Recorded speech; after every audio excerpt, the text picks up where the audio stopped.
welcome. Welcome everybody to the May school board meeting. And the May meeting typically is a time that we celebrate dedicated service to the district as well as the accomplishments of our students and staff. And if I counted correctly, we have about 84 reasons to celebrate tonight. So thank you for joining us.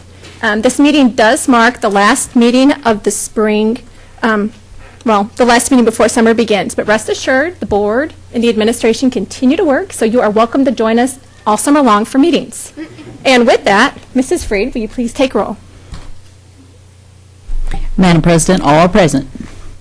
Fantastic. Next, we'll have the Pledge of Allegiance. And tonight we have somebody very special that will present or begin the pledge. It is Donald Andres, and Donald is a 50-year Service Award recipient.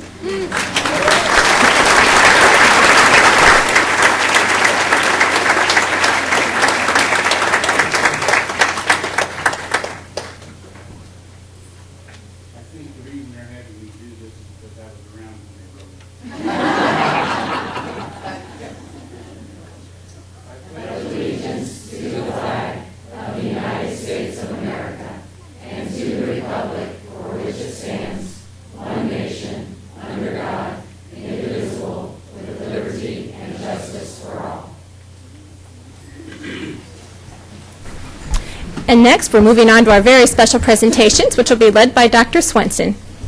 Thank you, Madam President, members of the board, distinguished colleagues, honored students, and fellow citizens. We do have a large number of awards to present this evening with great satisfaction and great pleasure in the accomplishments of both students and adults. I will first turn to Dr. Amy Dudley, Associate Superintendent for the Young Artists Awards. Thank you. Well, good evening. Tonight it's my pleasure to recognize the young artist. And we have, every 6 months, the art teachers in all 15 of our schools have the opportunity to choose one young artist and to choose a piece of their artwork to hang in our boardroom for those 6 months. And you can see the wonderful artwork behind us, and this will be on display for the next 6 months. So first I'd like to recognize the art teachers. I know many of the art teachers are here. If you are here, if you could stand or wave if you're already standing so we could recognize you.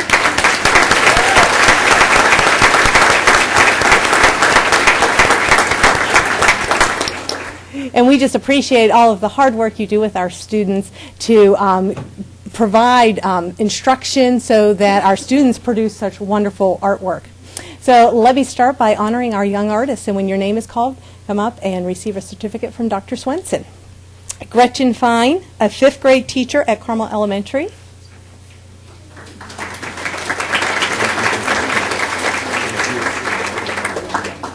Chloe Wareham, a 4th grade student at Cherry Tree.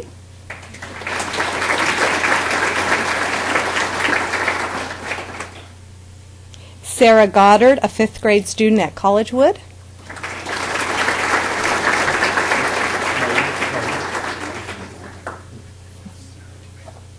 Callie Sutter, a 3rd grade student at Forestdale.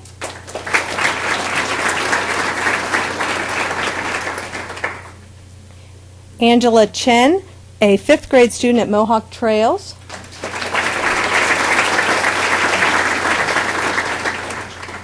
Whitney Fung, a 1st grade student at Orchard Park.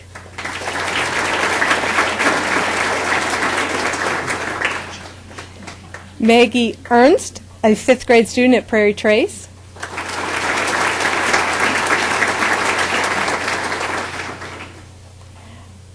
Alana Salane, a 5th grade student at Smoky Row.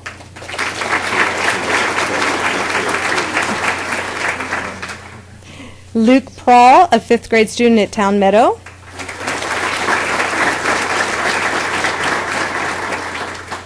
Lilia Mills, a 4th grade student at West Clay.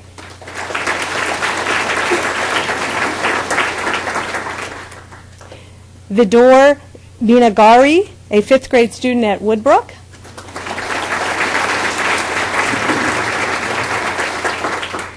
Elizabeth Gallus, an 8th grade student at Carmel Middle School.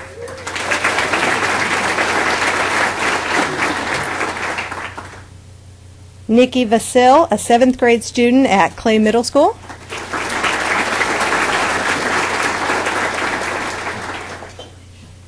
Maddie McLaughlin, an 8th grade student at Creekside Middle School.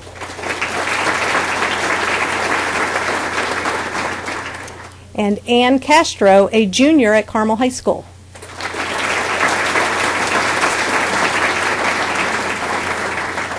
And congratulations to our young artists. Great job. And if you'd like to shake the hands of the school board members, please do so.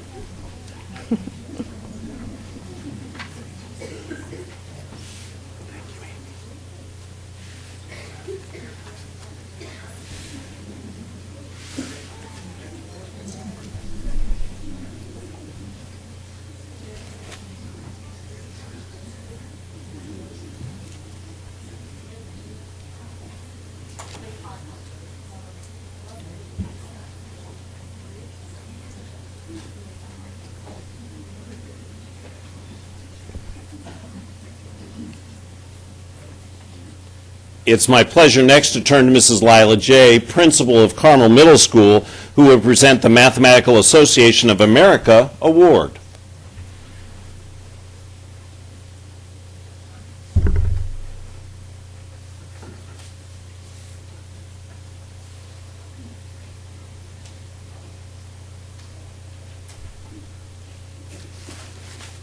Hi there.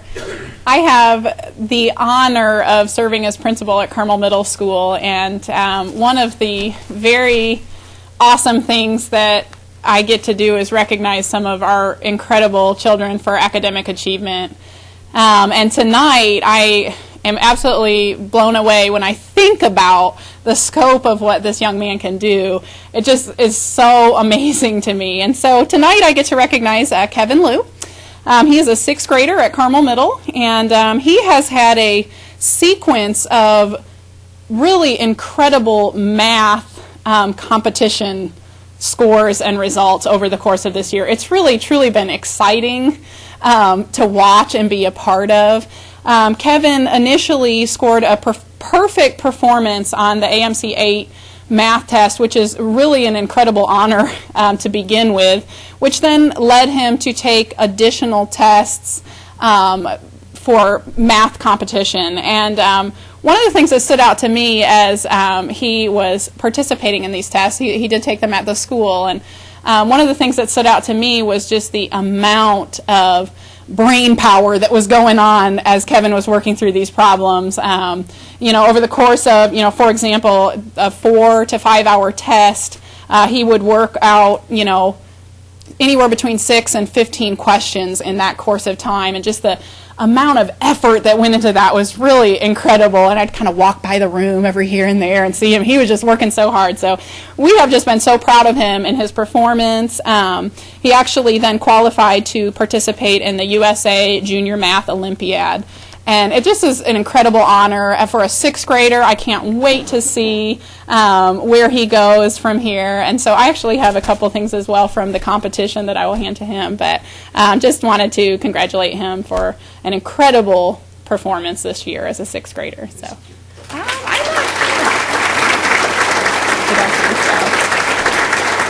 he may be a part of band. He may be at the band extravaganza right now, actually, I'm thinking. Yes. So.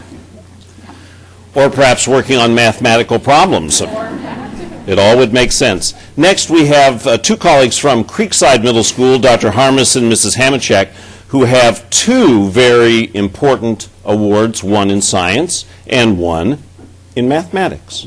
And here comes Dr. Harmis.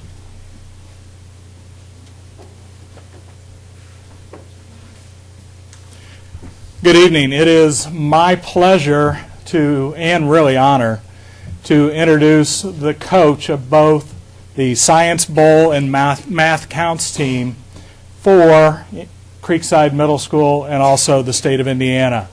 Carmen Hamachek has worked tirelessly and put in so many hours. When you talk about, well, these guys know math, these guys know science, well, it only takes about 200-300 hours to figure out when they go in these competitions. So us that used to be athletes, we know what it takes, but we don't know what it takes for that mental capacity that these kids put forth each and every day. It is truly astounding. So without further ado, so she can introduce the team, Mrs. Carmen Hamachek.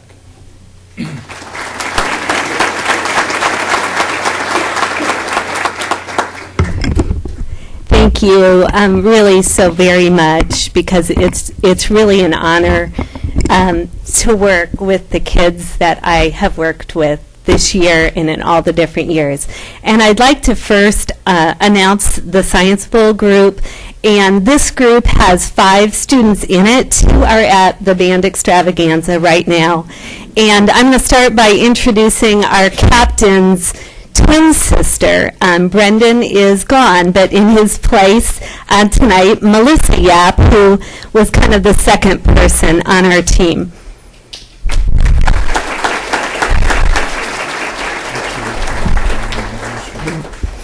And then secondly, I'd like to introduce Asim Dangana, and he played a really important role on the team. And so Asim, come across.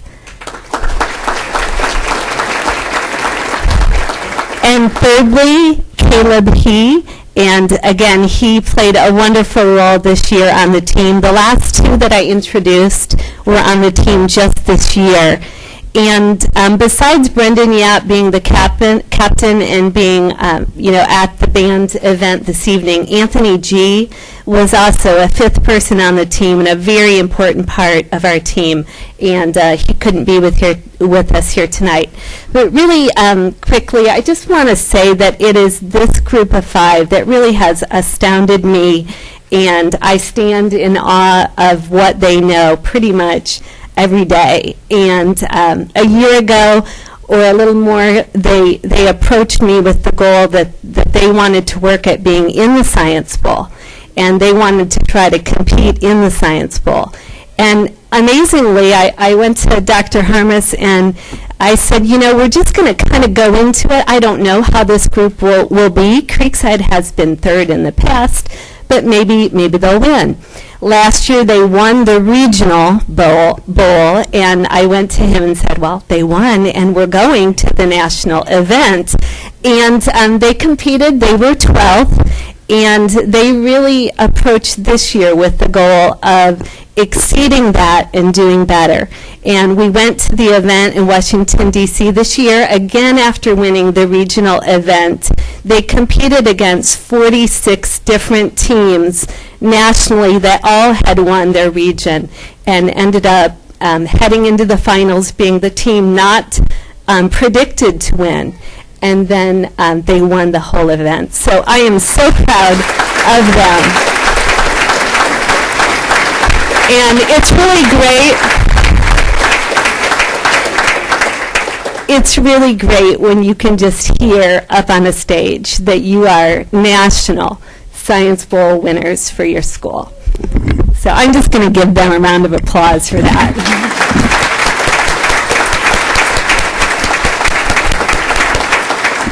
I asked them really quickly if they could share just one thing they learned. I know they know a lot of science and math, and the one thing I appreciated that they learned was teamwork, learning from their mistakes and laughing at them occasionally, which was a good thing. And just I really learned to love this group of 5 kids. So I'm going to let them share a little bit.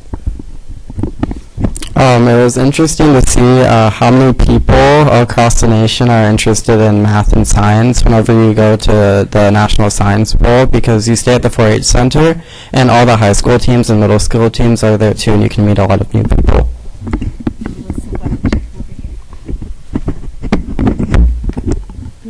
What's cool about Science Bowl is that you get to meet people from all different states, and they're all actually really good at science. And third, Caleb. At Science Bowl, I found it really extraordinary how well our teamwork was, because when we lost our first match, it could have knocked us out of the whole tournament, but I feel like it was astounding to see us just regroup right away and make it into the finals and win it all.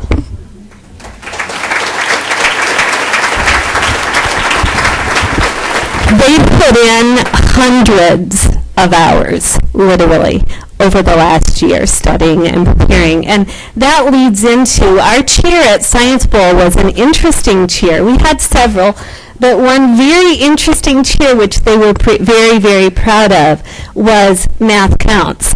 And Math Counts is a club that all three are a part in and very deeply involved in, and we thought it was a little fun to cheer and chant Math Counts at the Science Bowl. And you might know that or note that 1 out of every 5 Science Bowl questions is a math question. And so that really put our group in a very high spot to begin with, and it really gave them a platform from the very beginning with the strong math that they know. So congratulations.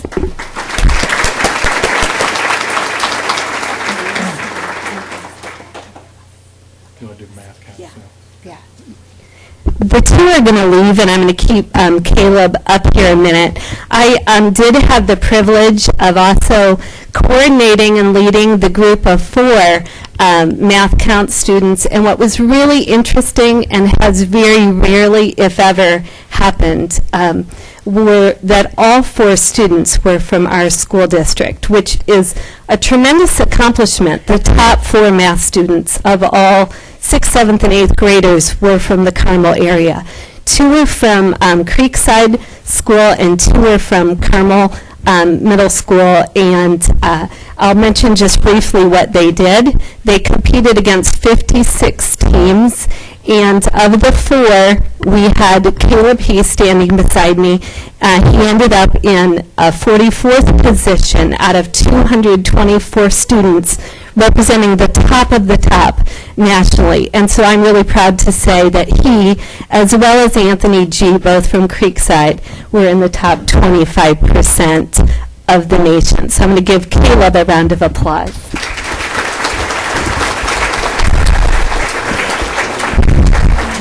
And then I'll add the 2 from Carmel ended up, 1 was slightly below Anthony G., just out of the 25% level mark, and he was Kevin Liu, and it was very much a privilege for him to be a part of the group from Indiana. And then also Joey Herons, and both are at the band event tonight. And our team ended up in 21st place out of 56 teams.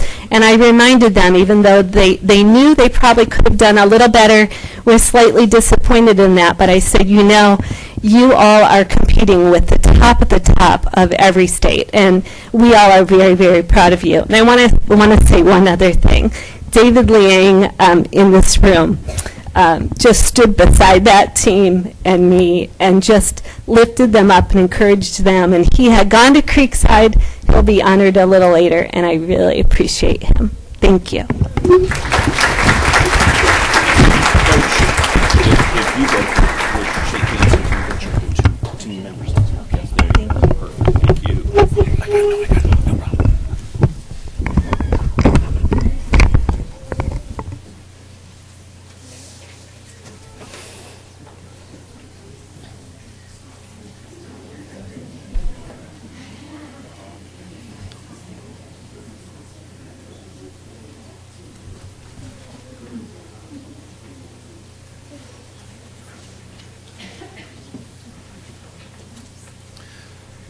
National awards, as we all know, are no stranger to the Carmel Clay Schools and to our excellent students and staff. It's my pleasure now to turn to Mr. John Williams and Mr. Rich Minder, who will present the Prudential Spirit of Community Award, and then Mr. Williams has 2 additional national honors to present. Mr. Williams.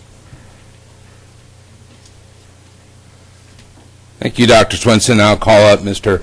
Minder from Prudential Financial to present the first award. Thank you.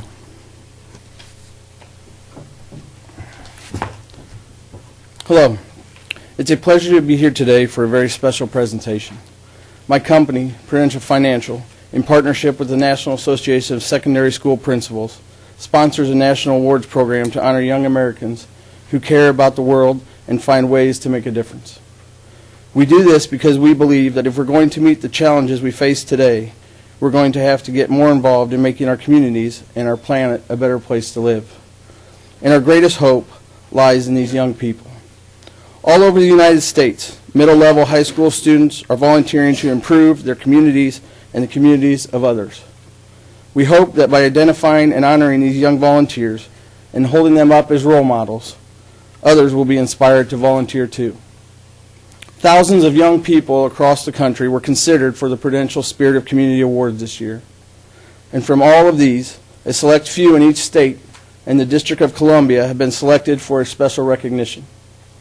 Here in Indiana, I'm delighted to report that one of our distinguished finalists in this year's program is your own Amber Creech. Amber, will you please come forward?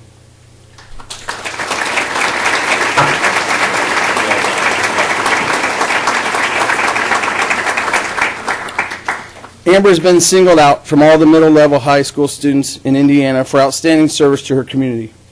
Amber has collected more than 5,500 books and set up 5 libraries and 8 rolling libraries for after-high school programs in disadvantaged neighborhoods. Amber, your commitment and compassion represent the highest ideals of service in one's community. To honor your accomplishments, I'd like to present you with the engraved Prudential Spirit of Community Bronze Medallion.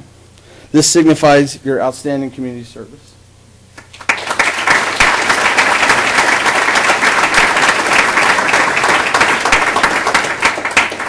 Amber, on behalf of everyone involved in the Prudential Spirit of Community Awards, I congratulate you on a well-deserved honor.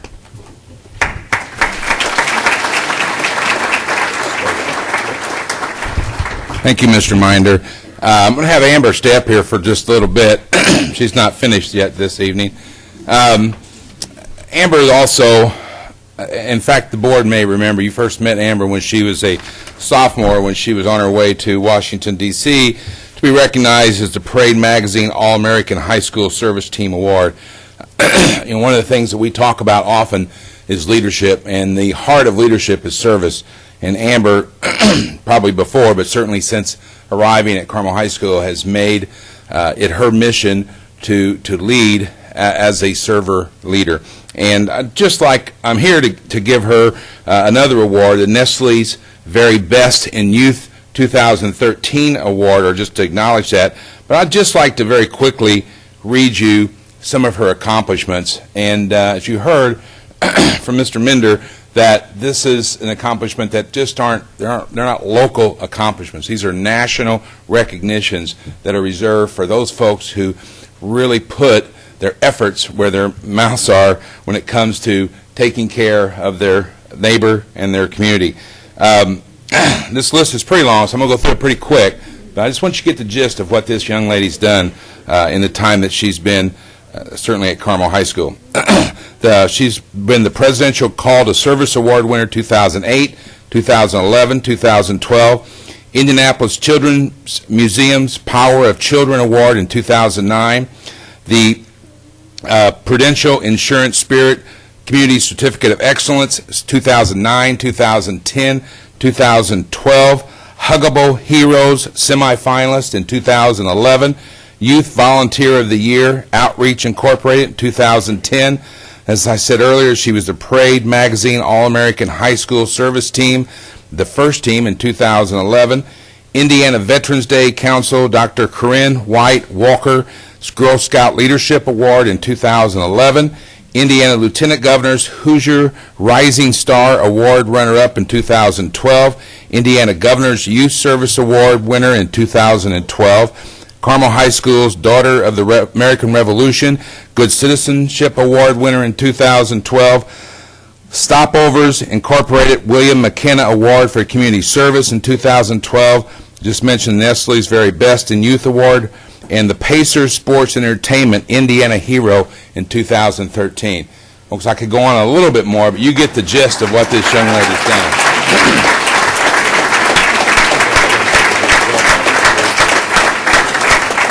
Congratulations. While she's shaking hands, I'll just tell you, while doing this, she's also a member of our National Honor Society and actually one of our top academic students also. So, very proud of her.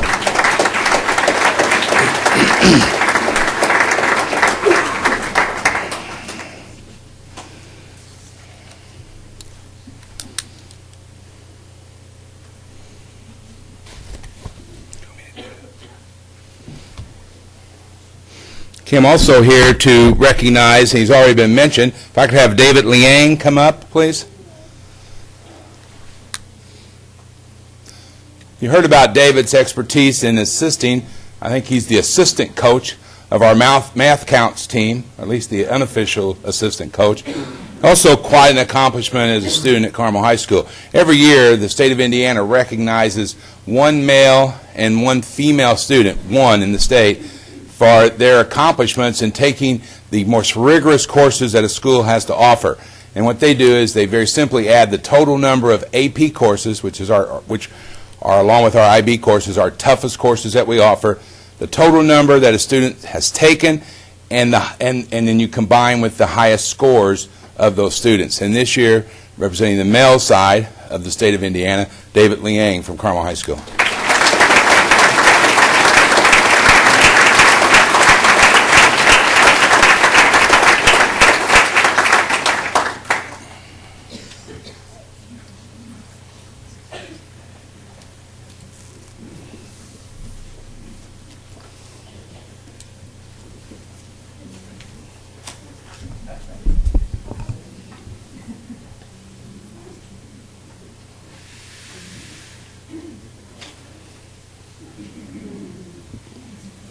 We continue with our salute to Carmel High School students, and it's my pleasure to introduce Mrs. Margaret Winans and members of, as you would hear on WHJE, Chess Club, the best club.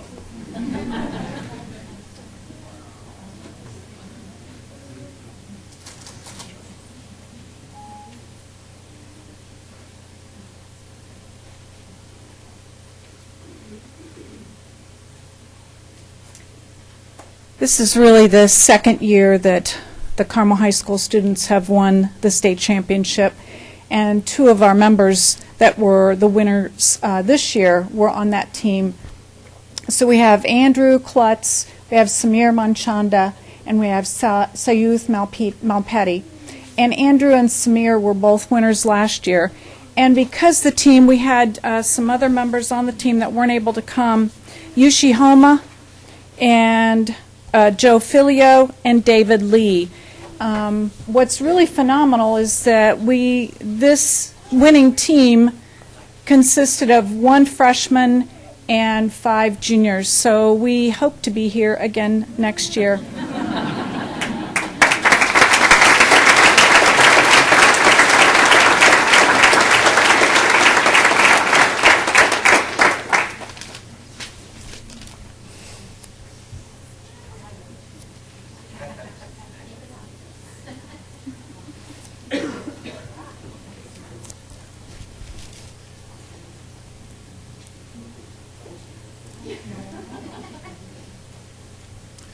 The excellence of our school corporation overall for the past 125 years has rested in the capable hands of all more than 2,000 colleagues who serve our children.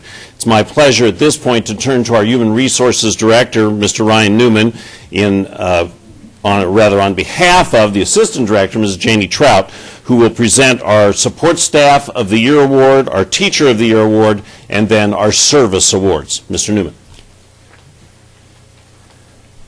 Thank you, Dr. Swinson and members of the board. Brings me great pleasure this evening to introduce to you the Support Staff Member of the Year, which is a new award for Carmel Clay Schools. We have for a number of years in our district recognized the Teacher of the Year, and obviously teachers play a very critical role in the educational system that we offer in Carmel Clay Schools. We thought it fit to recognize all the other folks who make every day as good as it can be at Carmel Clay Schools for our students. And so we decided to institute a Support Staff Member of the Year award process this year. And we fortunately received somewhere in the neighborhood of 200 recommendations, I believe. And a committee in the district chose one winner. And our representative winner of the support staff this year, Support Staff Member of the Year, is Scott Seawright. Scott, could you come forward, please?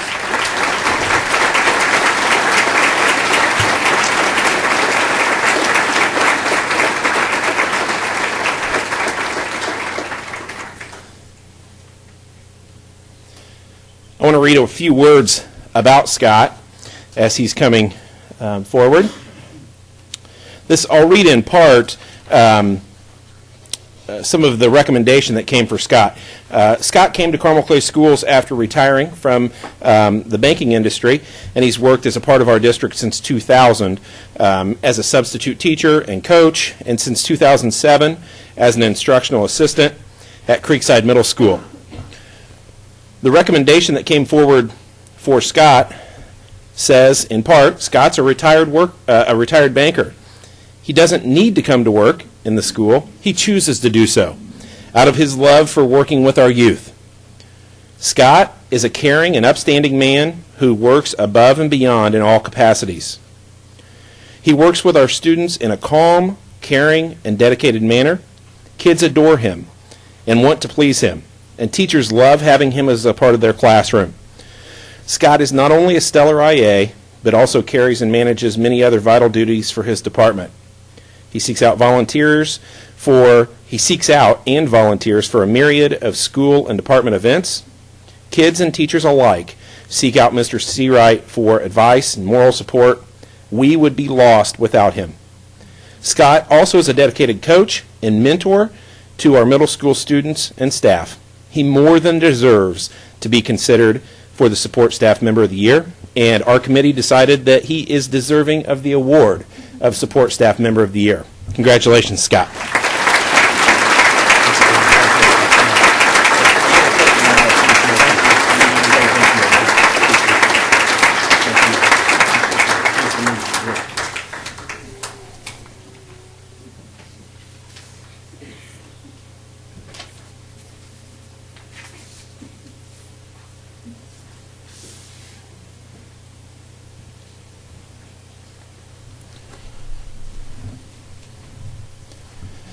Next, I'll turn our attention to the aforementioned Stephen A. Backer, Carmel Clay Schools Teacher of the Year Award. And in doing so, I'll ask for Dr. Amy Dudley, our Assistant Superintendent for Curriculum Instruction and Assessment, and Mrs. Susan Backer, who represents the Stephen A. Backer endowment that endows this award. Mr. Backer, as many of you might recall, was a member of our school board for a number of years and very much supported Carmel Clay Schools and its teachers. And Mr. Backer's endowment, in part, recognizes the Teacher of the Year. It's my pleasure this year to announce to this room, this word has been out there because we got to do a surprise announcement at Carmel Elementary School. It's been about a month or so ago, I guess, and we somehow kept her family in the dark, and they surprised her at this meeting where we were able to recognize Renee White as the Carmel Clay Schools Teacher of the Year.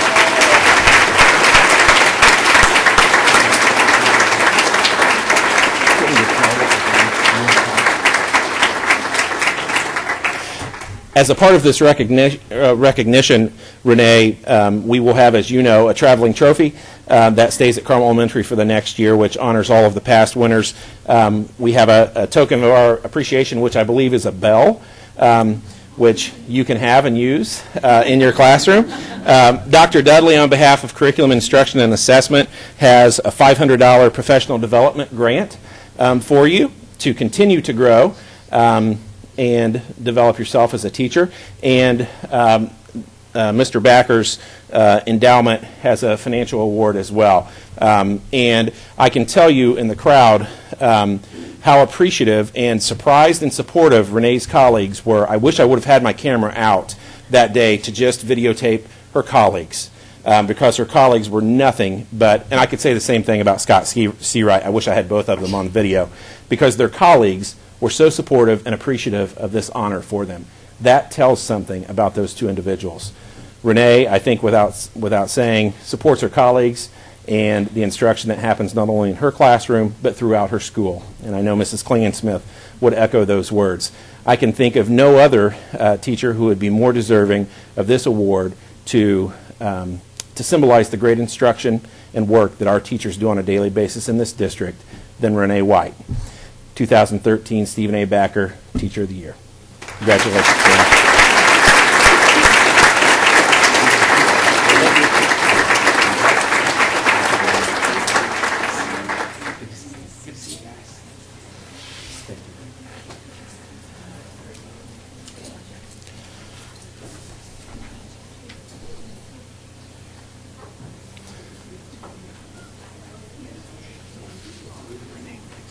Oh, yes.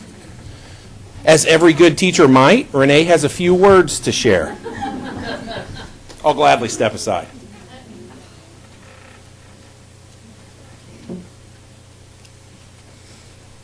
Thank you to Mr. Newman for those kind words, and thank you to Mrs. Backer and her family for continuing such a wonderful tradition of recognizing and honoring teachers. I'd like to thank the school board for inviting me here today and all those in attendance that are helping me to celebrate.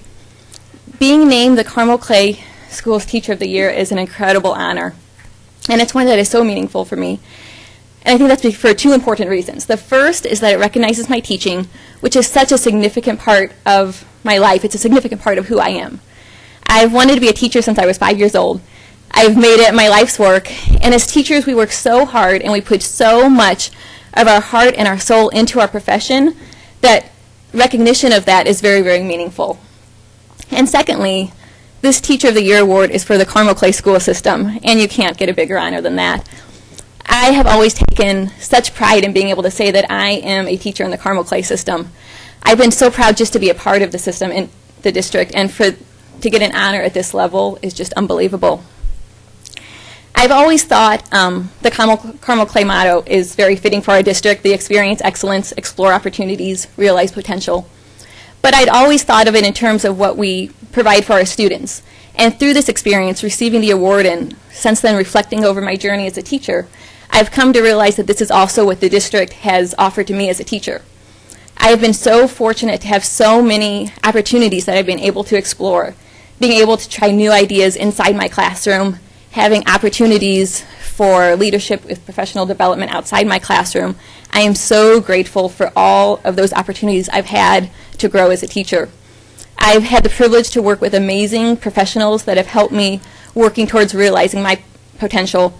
And there is no doubt that I get to experience excellence every day in the Carmel Clay system. The excellence of my colleagues, the excellence of my administrators, the excellence of the students, as we saw so many times today, and just the community. And that excellence helps me, it inspires me so that I can try to excel myself. So today, my gratitude is twofold. I would like to say thank you to the Backer family, to the Teacher of the Year Committee, those who nominated me and those that supported me so that I could be named the Teacher of the Year.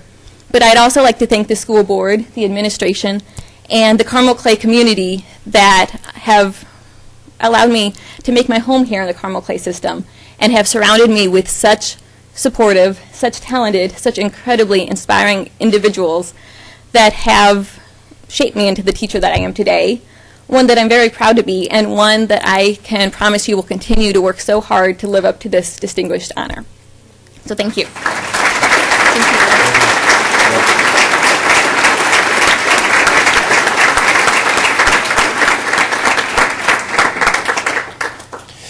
Next, we'd like to recognize further the staff in our school district. One of the ways that we do that is by recognizing years of service thresholds.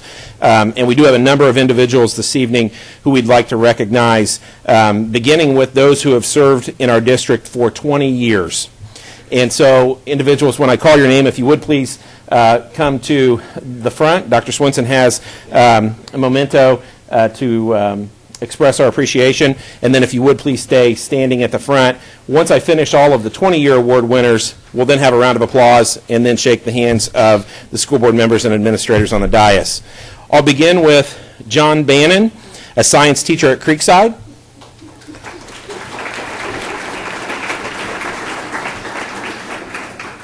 Brian Getz, a 5th grade teacher at Forest Dale.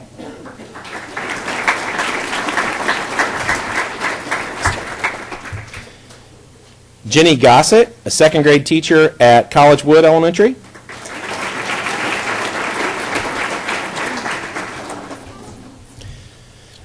Jeanette Higgins, a teacher at Mohawk Trails Elementary.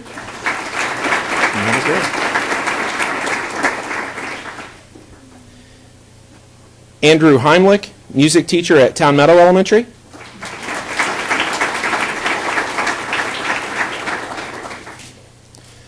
Mike Holloway, a central maintenance employee.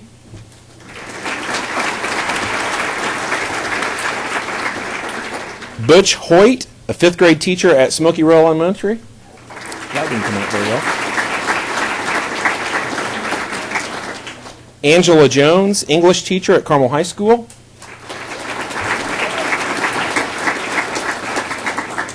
Peggy Lehman, social studies teacher at Carmel Middle School. Sorry, Peggy.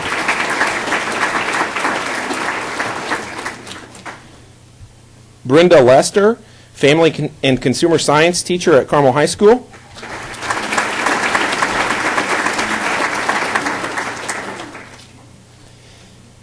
Annie Lukes, the nurse at Mohawk Trails Elementary School.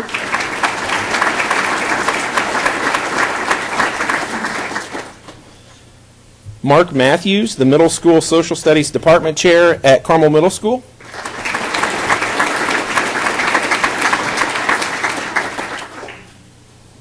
Marlon Moore, who works in central maintenance.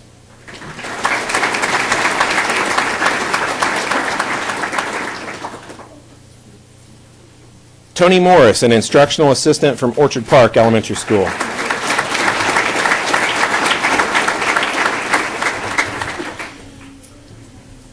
Christy Myers, reading intervention teacher at Clay Middle School.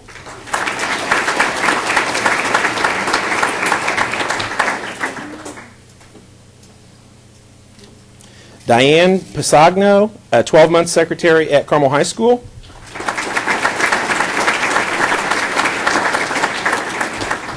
Barb Schmidt, the nurse at Town Meadow Elementary.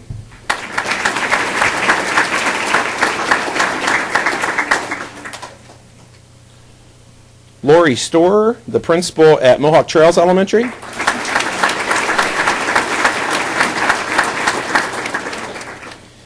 Jay Volley, a challenge teacher at Woodbrook Elementary.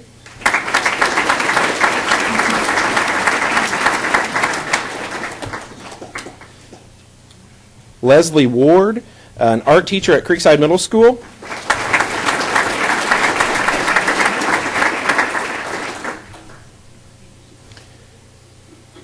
Greg Wilson, one of our computer technicians.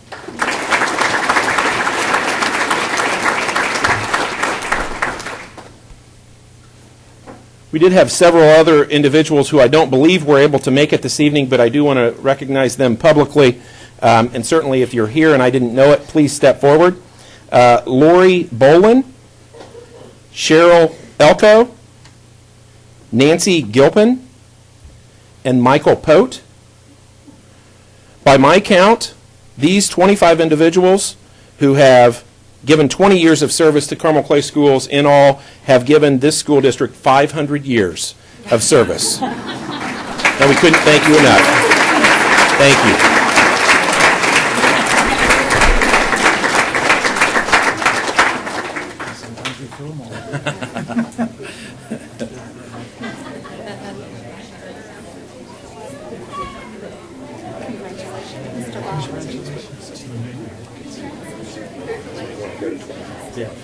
I don't know what happens in those 5 years. It happens for some reason. It's like a 50-year one.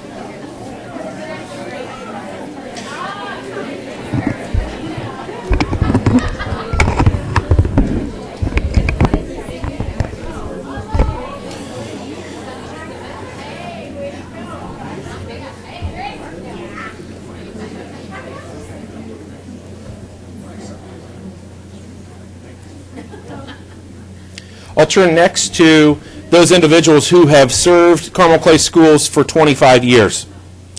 I'll begin with Rusty Creech, who's the facilities manager at Carmel High School.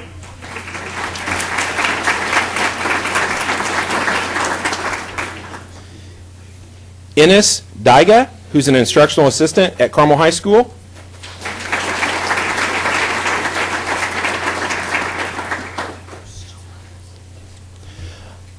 Mike Escher, who's a bus driver, transportation.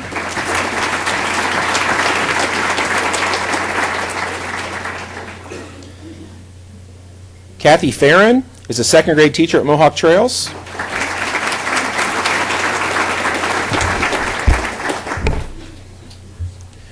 Susan Haskett is a secretary at Creekside Middle School.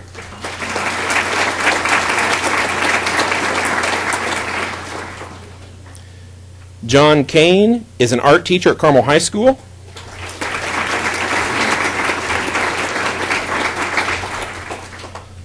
Linda Lutz is an art teacher at Carmel High School.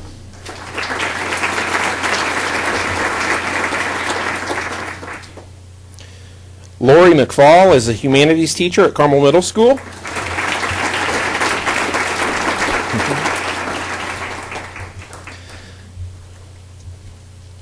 Diane Saban is a resource teacher at Town Meadow Elementary.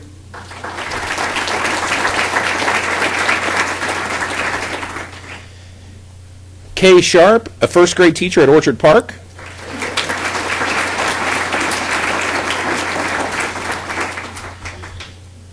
Judy Warren, a physical education teacher at Mohawk Trails.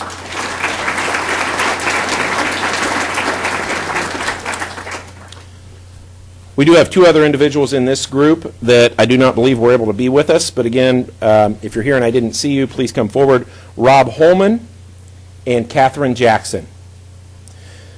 These 11 individuals have accumulated 325 years of service to our district, and we thank you.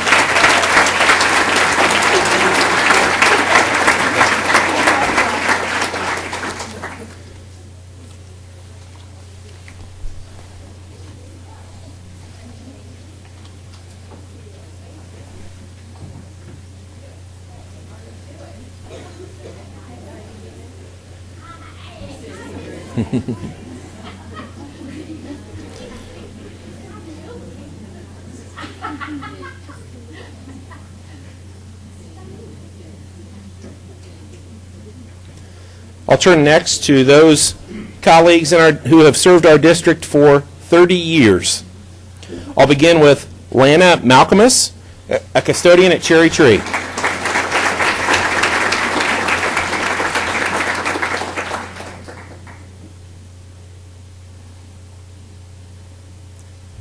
Mike Wyatt, a central maintenance employee.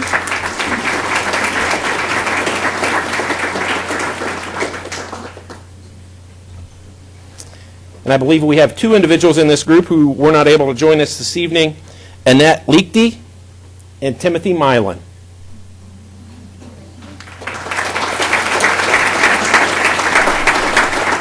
Thank you for your years of service to Carmel Clay Schools.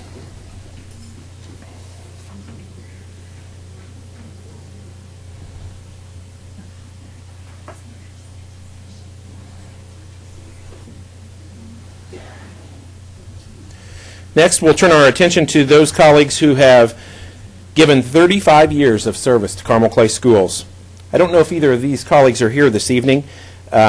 Marcia Spencer, who's a third grade teacher at Woodbrook. I don't believe I saw Marcia. And then also Daniel Bates.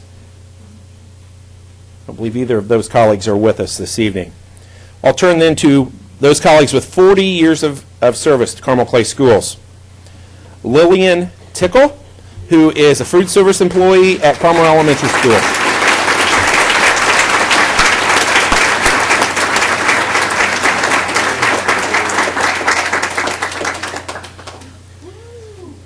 Thank you, Lillian, for your 40 years of service. Well, don't drop that. It'll hurt your toe.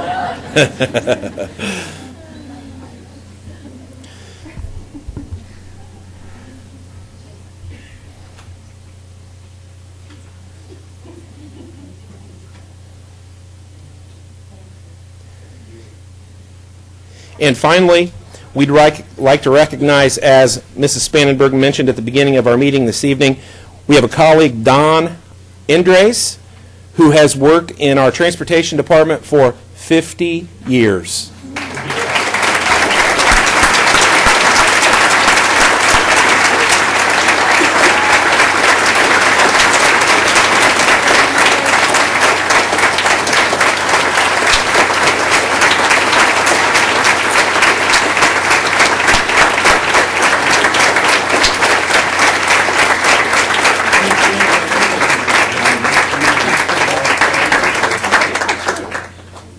As every bus driver does. Don has something to say.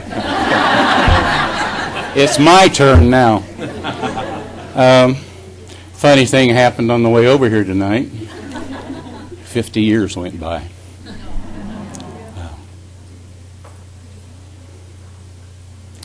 I miss a lot of my friends. So, thank you.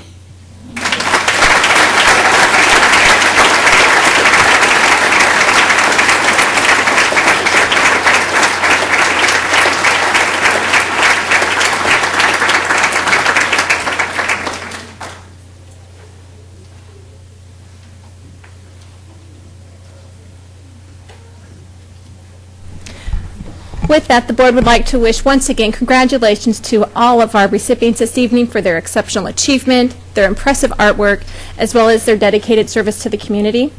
We're very proud that you are part of our Carmel family.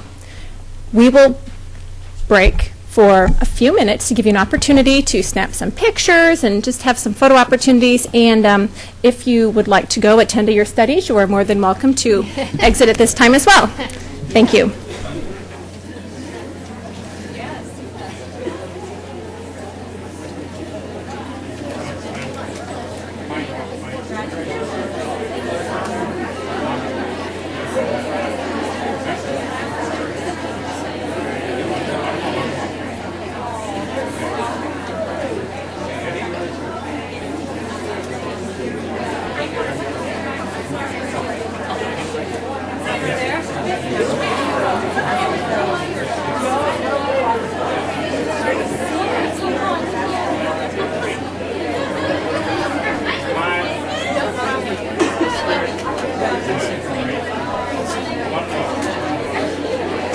Take a picture of it and show it to her and tell her.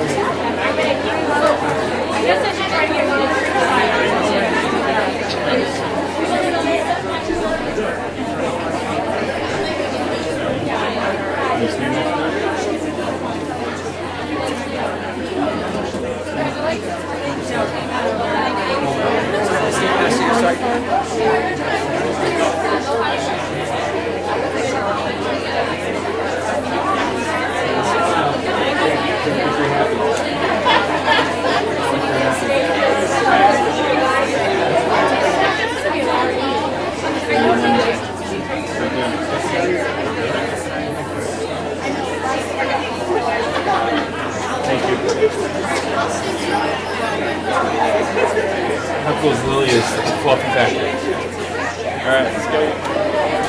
It's only a couple pages because it couldn't all fit, so it's a few pages. That works?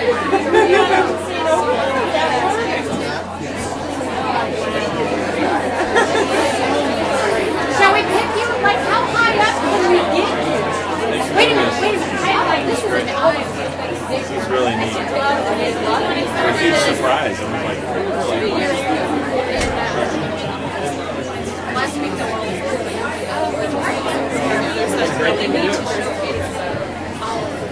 They're so impressive. Real quick next to ours, and then you can come back and finish reading it. It's a very nice piece of artwork. I want you to read it. every year.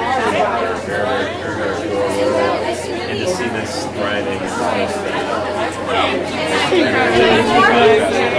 You're welcome. I'm so glad you could be here. Please. Well, I didn't want to be in his picture. I'll pop my great book. This is my husband, Jim. Yes. Nice to meet you. I got to meet almost the whole family now. You'll meet Danny here, and then Tommy and you. Oh, he's still really little. Tommy's 2. Okay, so in a few more years. Almost the whole fam. Nice. Well, so good that you guys could come tonight. This is really exciting. I think they're going to head home. I'm going to stay for a bit. Congratulations, that was beautiful. This is going to be here every day. Stop by any time.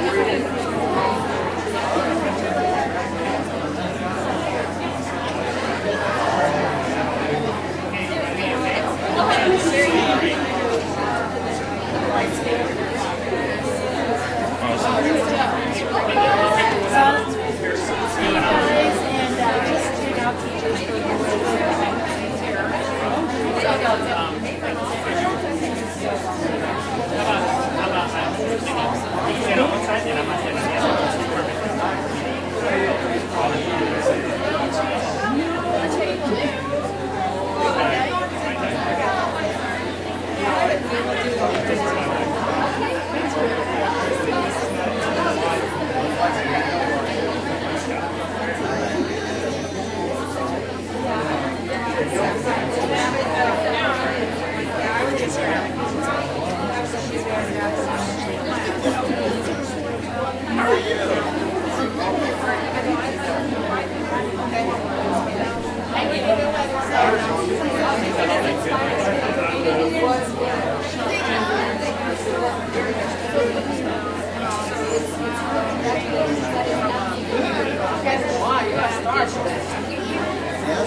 We'll call the meeting back to order, and I thank everybody for their patience.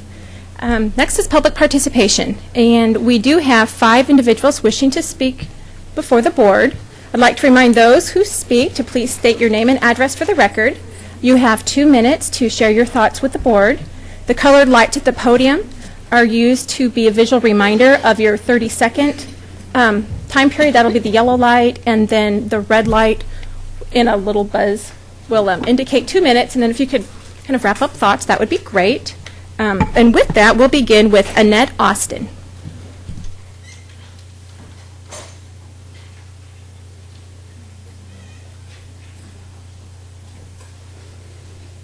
Hello, my name is Annette Austin. I live at 5272 Ivy Hill Drive in Carmel. And I'd first like to say that this is my first school board meeting, and I was very impressed. My children are young, and we have a lot to aim for. So I'm very proud and honored to be part of the Carmel Clay Schools. That was amazing. And like I said, I have 2 children right now who attend Prairie Trace Elementary. And first of all, we have presented to the board some documents we'd like you to review. I'm here today, along with several other parents from Prairie Trace, simply to raise concern regarding recent events at our school relating to the Emotional Disability Day program. We are here on behalf of Prairie Trace students, staff, and families. We are not here to ask for the program to be removed, but to request help from the board in regards to this program. We did follow appropriate channels to try to discover more information on our own about the ED program, starting with our principal and vice principal then, which led progressively to requesting a meeting with the superintendent, who in turn directed us to this meeting tonight. We are here to report to the school board that recent events at Prairie Trace have raised concern among students and many parents. We are here to ask the board to help us present an annual informational meeting to educate all Prairie Trace families about the program. We ask for the current rooms housing the program at our school to be moved to another part of the school, training for parent volunteers, more clarity in emails on why the police are called to the school frequently, and for the ED program document to be made more accessible via the Prairie Trace website. We value our school and believe our staff and all of our students are outstanding. We desire for Prairie Trace to continue to provide excellence, explore opportunities, and help students realize their full potential. Thank you. Thank you. Next, we have Tricia back.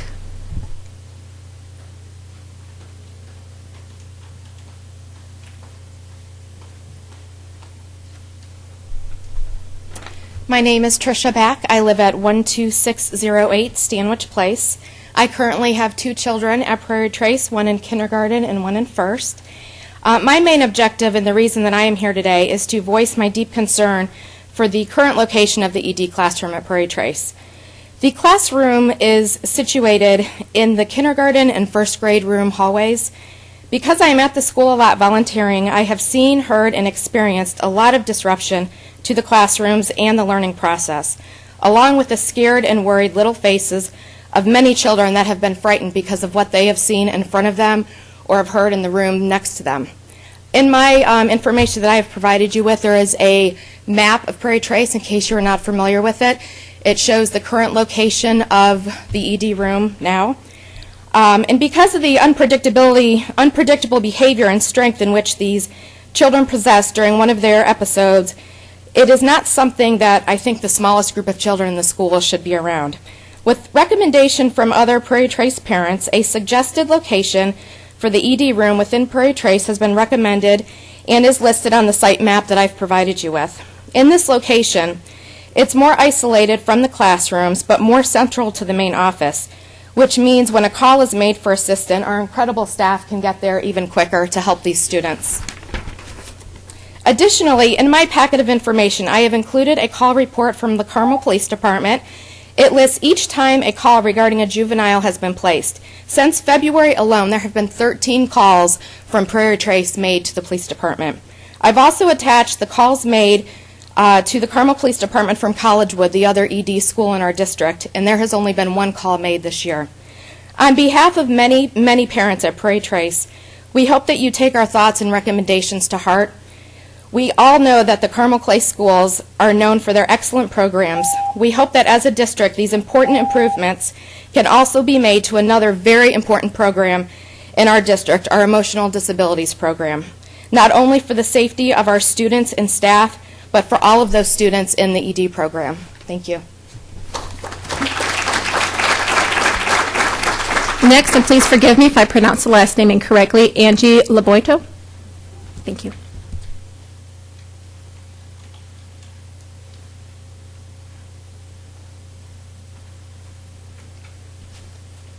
Hello, my name is Angie Lavoitu. I live at 5250 Cheyenne Moon. I currently have 3 children at Prairie Trace. They're in 4th, 1st, and kindergarten. As a result of events that I've witnessed at Prairie Trace since December involving children with exhibiting emotionally distressed behavior, I'm here to request 2 things. Action to move the emotional disabilities facilities to an area not frequented by students, and education on the emotional disabilities program and procedures in place in handling children exhibiting emotional distress. You've received a handout expanding on these requests with suggestions in it, so I'm just going to highlight the main purposes for these 2 requests.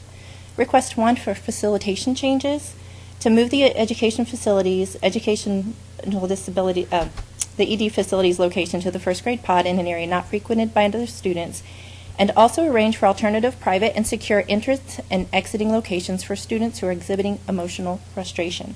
The purpose is 1, to protect the children's privacy that is in need of utilizing the ed facilities or might be requiring more assistance for the entrance and exiting of the program, of the building.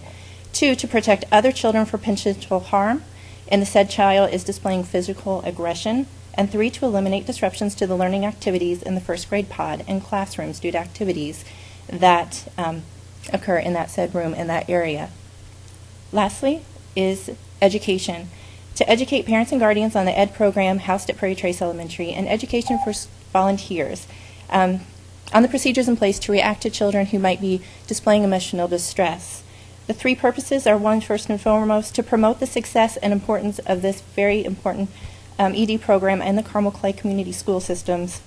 2nd, to prepare the students and guardians for discussion with children who might witness this type of behavior that is more frequent at our school, and to prepare volunteers on how to react to situations to protect all students, to assist teachers, and to minimize disruptions in the classroom. Lastly, thank you for your consideration to help us improve on this very important program by moving the location of the room and providing further education to the parents. Thank you.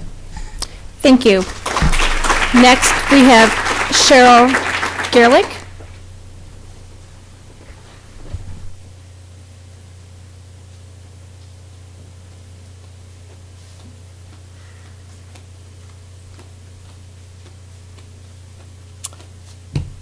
Hi, my name is Cheryl Gerlich. I live at 5634 Blackfoot Trail. I have 3 children that attend Prairie Trace Elementary. I have a kindergartner, 2nd, and 4th grader. On May 7th at approximately 1:15 in the afternoon, my son was assaulted by an ED student.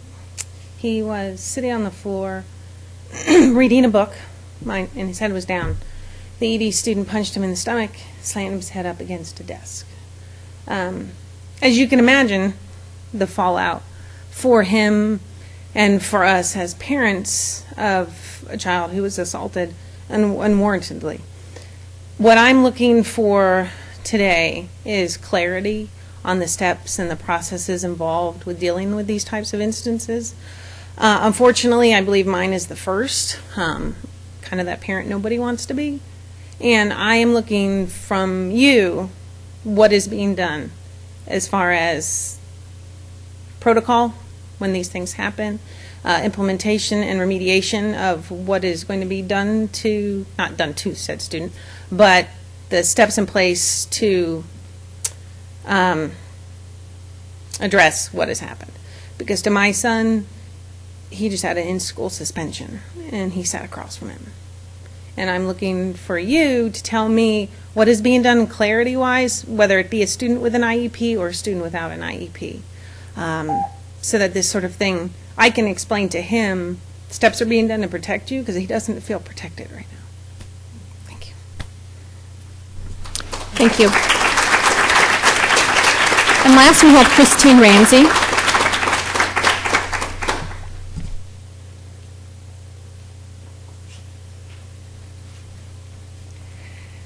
Hello, my name is Christine Ramsey, and I wasn't planning on speaking tonight.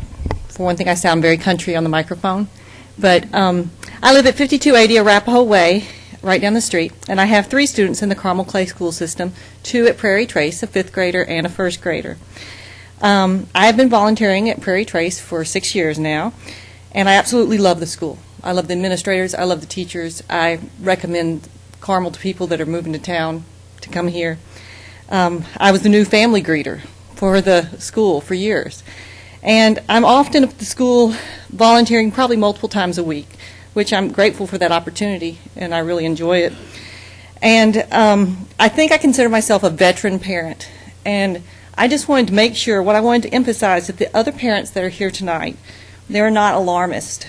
These are not isolated incidents, and that kind of worries me.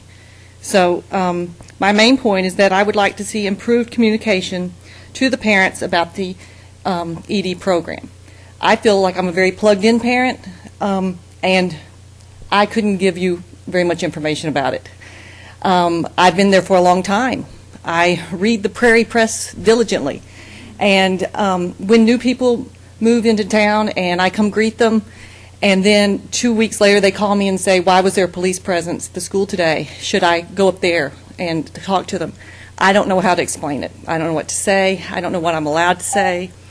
And I have new families moving in to the neighborhood who asked me, why are the police there so often at the school? And I said, well, I just don't really feel like I have the knowledge base that I need as a veteran parent to just make comments that are informed. And I would like to see that on an annual basis with every new group of parents that come into the school. Thank you. Thank you.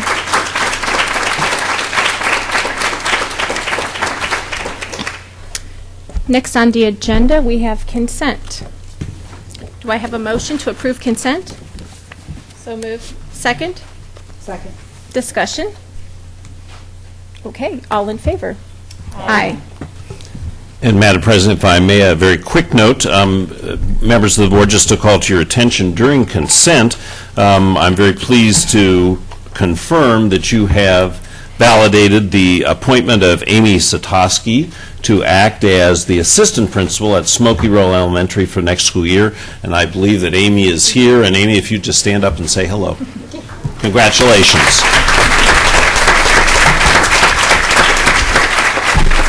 Thank you. And for action items, first action item is the establishment of our regular business meetings, the time and location. And before you, well, at least online,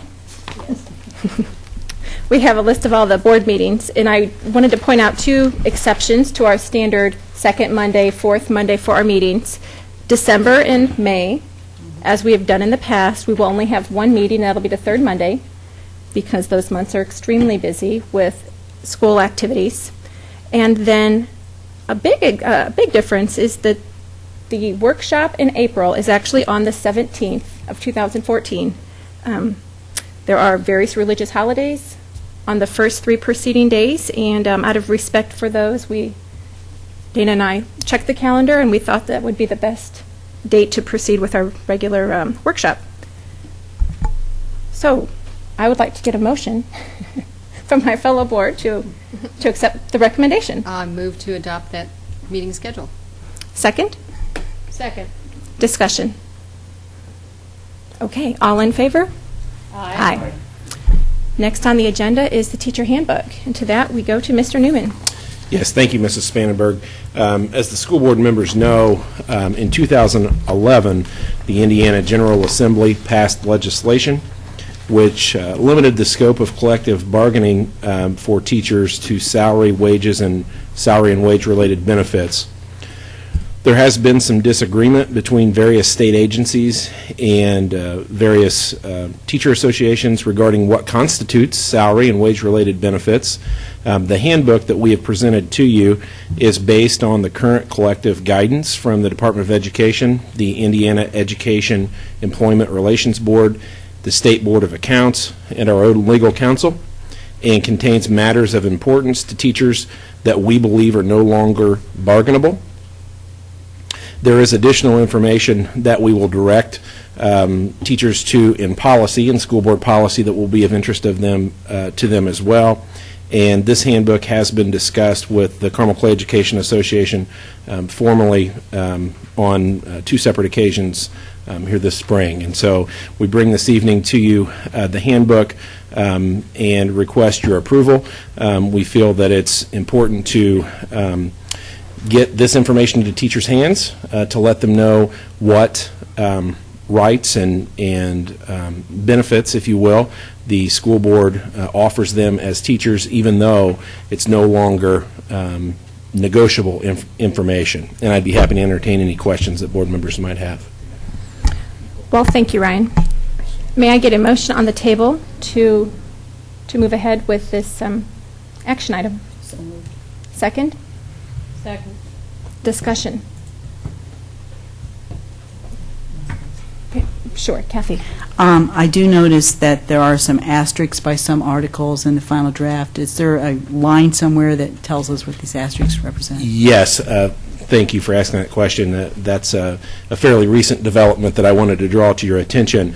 The asterisk, we put several asterisks throughout this document to denote that the administration and the Carmel Clay Education Association do not agree on some of those articles. And in essence, the simplest way that I can put it is that the association feels that some of those articles should still be covered under a negotiated agreement. The administration, based on the advice we've received from the state agencies and as well as our own counsel, believe that they are not bargainable. Nevertheless, we want teachers to know that irrespective of whether they're bargainable or not, those items will remain in effect until the school board were to take action in accordance with law to change them, if ever. Thank you. Other discussion? Pam? Yes, I would just like to make a statement. I'd like to publicly thank CCEA, the administration, and the board for embracing the new collective bargaining laws and moving forward with a document to benefit all our teacher employees in Carmel Clay schools. Using collective guidance from various state agencies, Roger and Ryan worked very closely with our attorney and the board to find a new home for existing contractual language, which contain matters of importance to teachers but are no longer bargainable. This language has been moved to 2 new locations. We have some in board policy and the proposed teacher employee handbook. I commend Roger and Ryan in their patience in working with the board as we walked through the existing collective bargaining agreement to create the employee handbook and additional board policy. I applaud CCEA and the administrative team for working together to discuss the board's draft of the employee handbook.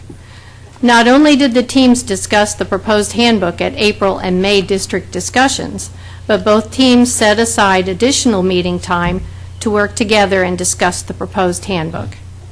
I look forward to future opportunities for CCEA and the administration to collaborate on projects which in the end benefit the entire Carmel Clay School family. Thank you. Thank you, Pam. Mr. Phillips, did you have something to share? Thank you. Mr. Newman, it's my very strong impression that the teacher handbook substantively does not differ from the provisions of the most recent contract with the association. Am I correct? Yes, I believe you're correct, Mr. Phillips. I think the one provision in the handbook that is somewhat different from our contract is dealing with summer school and assignment of staff to summer school.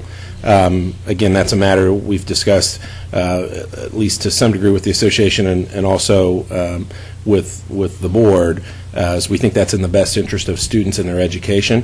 Otherwise, very much so, Mr. Phillips, the language that's in this handbook really mirrors, with maybe a word or two change, from the previous collectively bargained agreement directly into the handbook.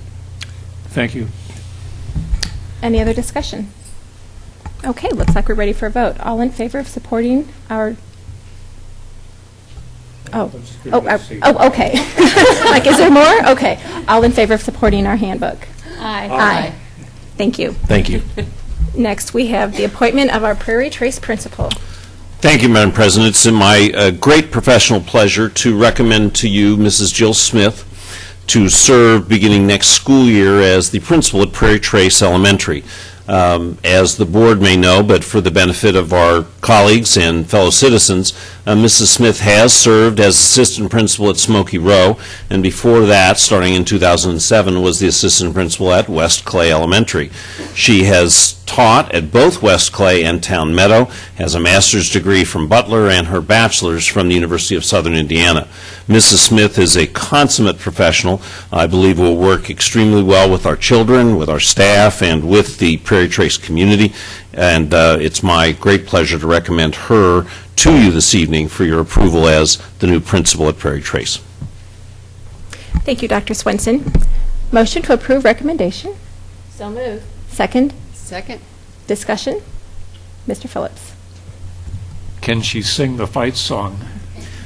I have never heard Mrs. Smith sing, but I think she'll sing great tunes of learning and academic achievement, so that may suffice.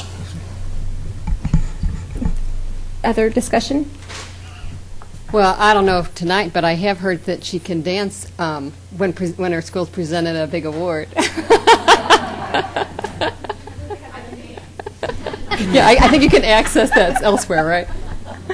I just wanted to note that I'm very pleased to see that we are developing our employees from within, so we can promote from within. That speaks volumes about the program that we have here, so thank you very much. Okay, we're ready to take a vote? Mm-hmm. All in favor? Aye. Aye. Congratulations.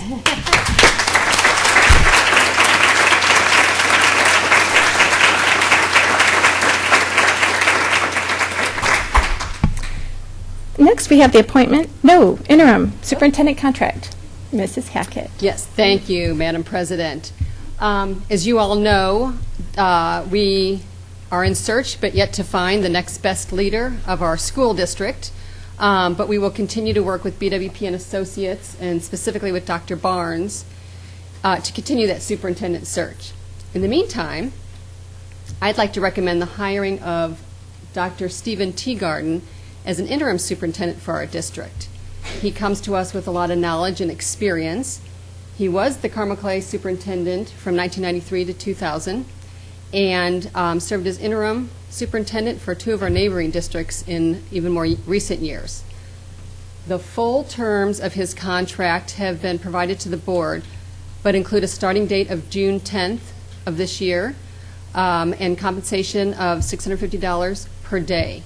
Dr. Teagarden will provide leadership consistent with the duties performed by an Indiana public school superintendent, and those are detailed in our own policy 1230, which can be accessed online. I'd also just like to take a moment to remind everyone that the board is at this time exploring our next steps in our search, And when we get details, we'll continue to keep everyone updated by board report and on our website. I'd also like to thank our stakeholders for their continued support and interest and insight during this process. So with that, I would like to enthusiastically make a motion, if I could, to hire Dr. Stephen Teagarden as the Carmel Clay School interim superintendent under the terms provided. May I get a second? Mr. Phillips. Discussion?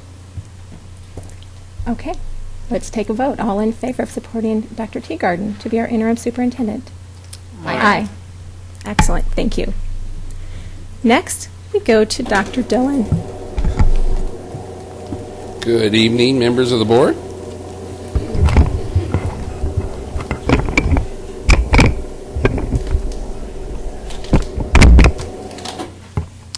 Bear with me while we rearrange the technology here. It is my pleasure to bring to you again tonight some policies, some for a second reading and one for a first reading here shortly. We'll let our technology catch up with us here for just a second, and we'll let our audience exit. Which is great. It lends itself to a pleasant exit. I will not take that personally. It's fine. Okay.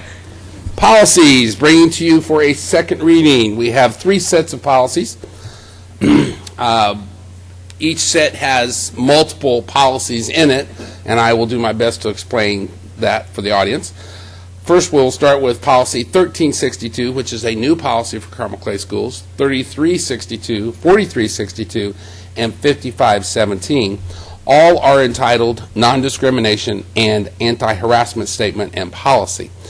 The reason we have 4 policies that are exactly the same, each of those come from 4 different categories. 1,000 is administration, 3,000 is certified staff, 4,000 is non-certified staff, and 5,000 is student. These are new and or revised policies for Carmel Clay Schools. They began as a proposal from Neola, our policy company.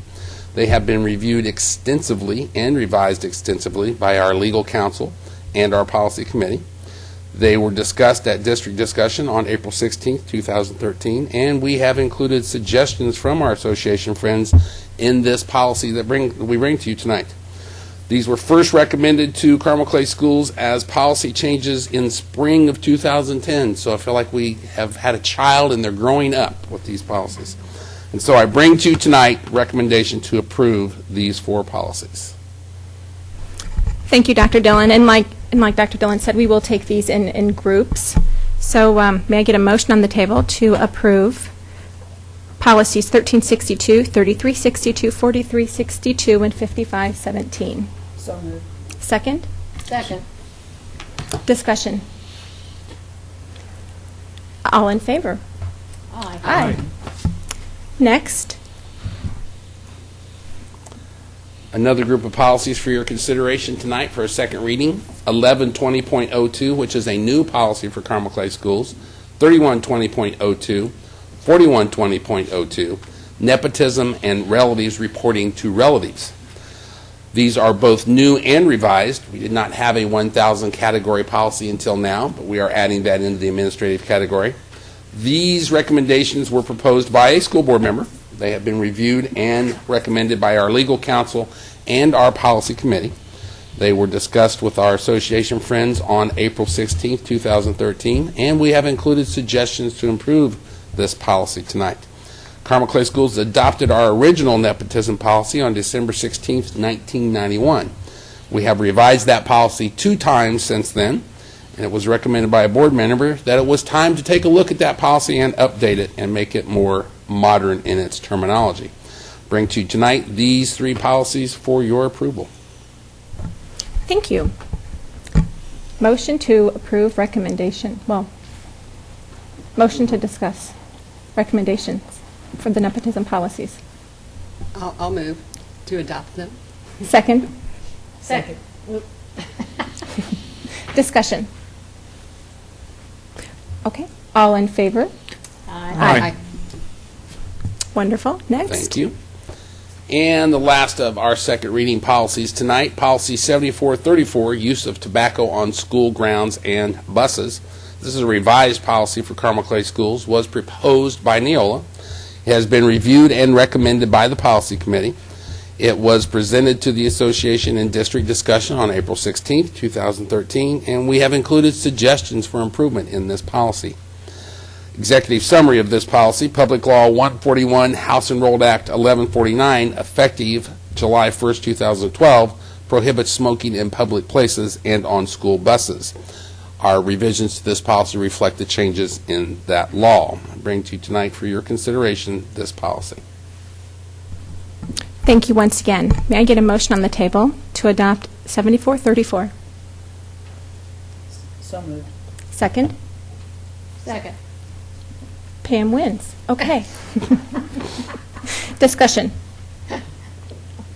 Okay, all in favor of adopting 7434, say aye. Aye. Thank you. Thank Discussion. you very much.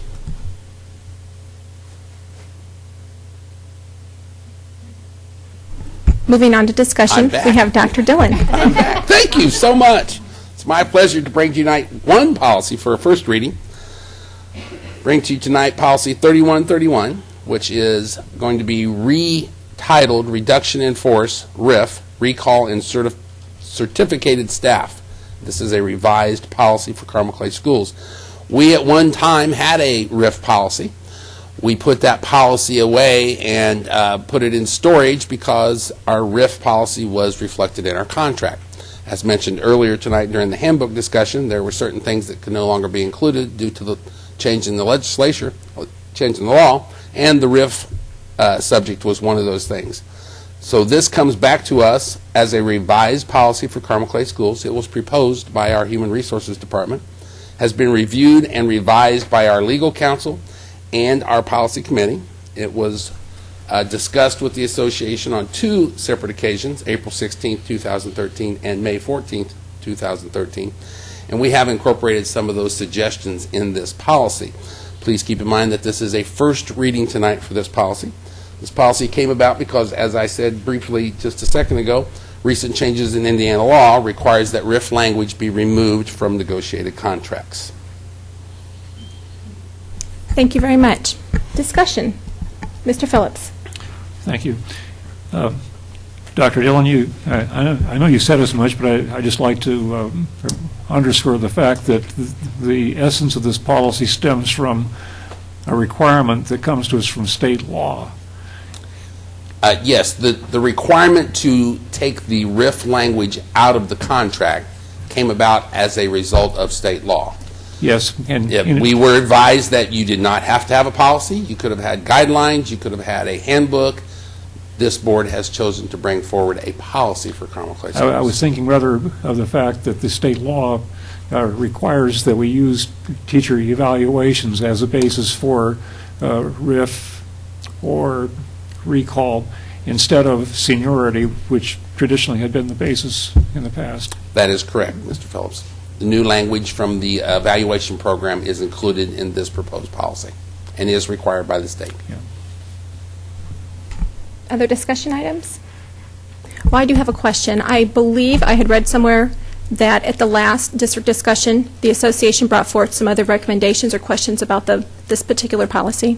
That is correct. We had a very good conversation with our association friends at the last discussion about this. Mr. Newman has taken copious notes and will be joining the policy committee tomorrow morning to discuss the proposed changes and make some adjustments to this policy, possibly. I'm so excited you can join us. He is prepared to discuss those tonight if necessary.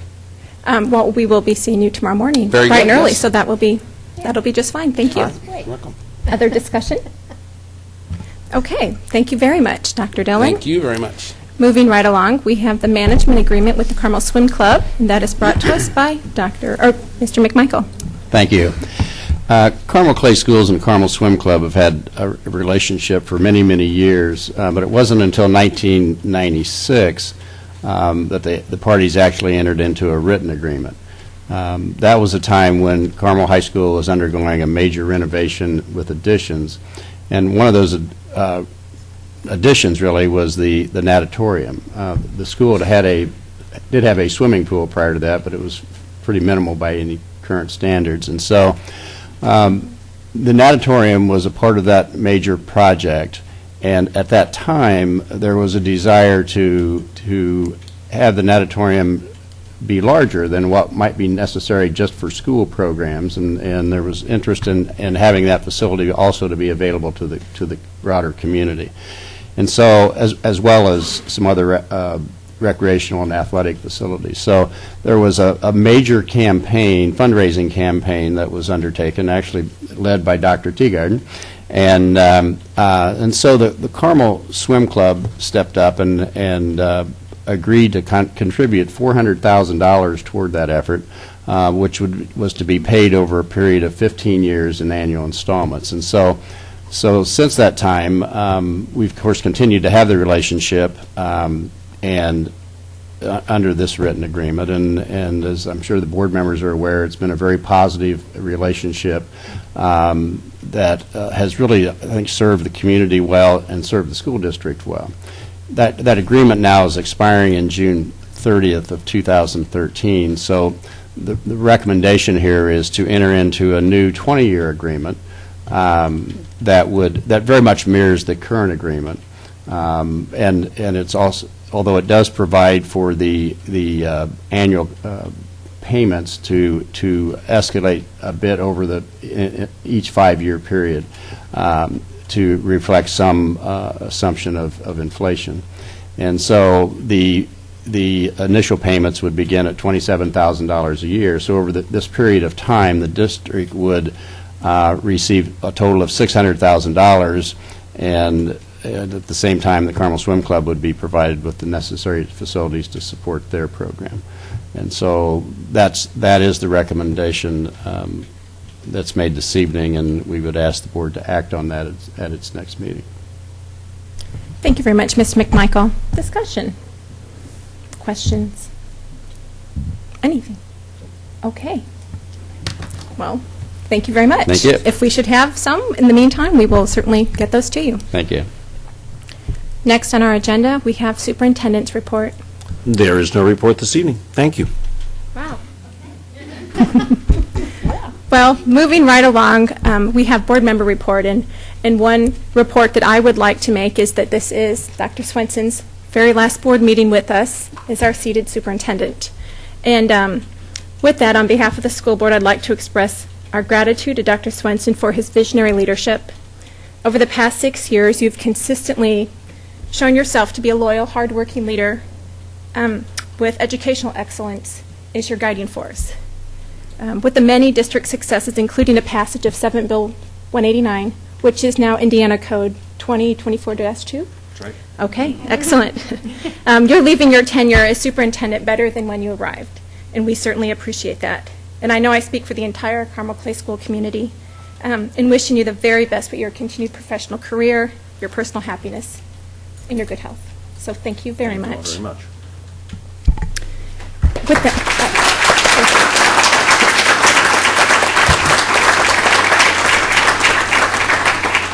well, on behalf of the school board, this is our... What? Did you ask for other board? Oh, I'm so sorry. No, I did not. Other board member reports, please. Oh, sure. Mrs. Nels. Yes, I'd like to follow up on what Layla had expressed. I can remember sitting in an audience of teachers 6 years ago when Dr. Swenson was introduced as our new Assistant Superintendent of Curriculum and Instruction. That day, you introduced us to 3 little words. Anybody know what they are? Systematic, systemic, and sustainable.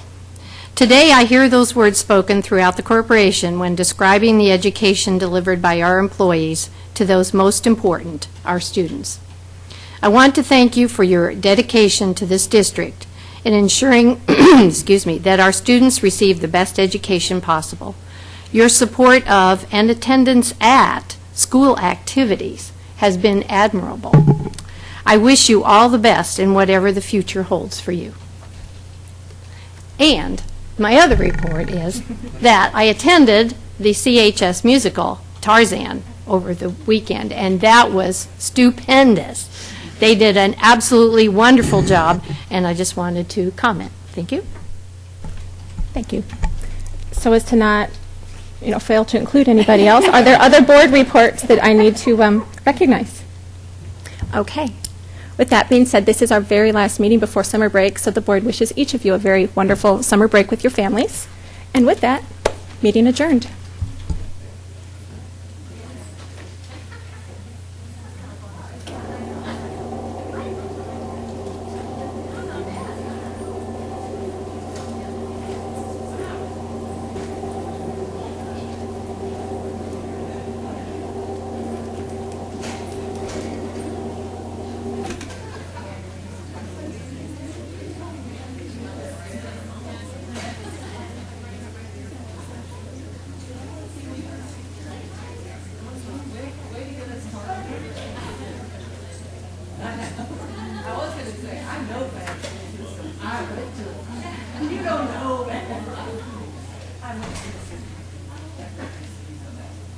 We're so excited to see you.